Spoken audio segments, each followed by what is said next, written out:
በስመ አብ ወወልድ ወመንፈስ ቅዱስ አሐዱ አምላክ አሜን።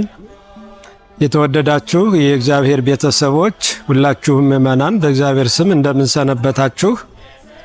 ናሁ ሰናይ ወናሁ አዳም ሶበ ይሄልው አሃው ህቡረ። ነቢየ እግዚአብሔር ዳዊት በ133ኛው መዝሙሩ ላይ ወንድሞች በአንድነት ቢኖሩ መልካም ነው፣ ቢመካከሩ መልካም ነው ይላል። ልዩ የወጣቶች መንፈሳዊ ጉባኤ ደብረ ብስራት ቅዱስ ገብርኤል ቤተክርስቲያን አንቀጸ ብፁዓን ሰንበት ትምህርት ቤት ልዩና ታላቅ የሆነው ሁለተኛው የወጣቶች መርሃ ግብር አዘጋጅታ ተጠብቀናል።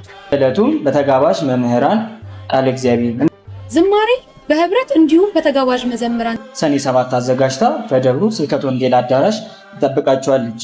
በዕለቱም አንዱን ወጣት ከዚህ ጉባኤ እንዳይጎል ስትል በታላቅ አክብሮት ጠርታለች። ወጣቶች ጓደኞቻችሁን በመጋበዝ በዕለቱ ተሳታፊ እንድትሆኑ ጥሪያችንን እናስተላልፋለን። ሁላችሁም ተገኝታችሁ እንድትማሩ፣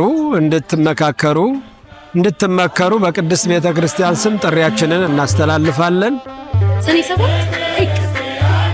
7 አይቀርም።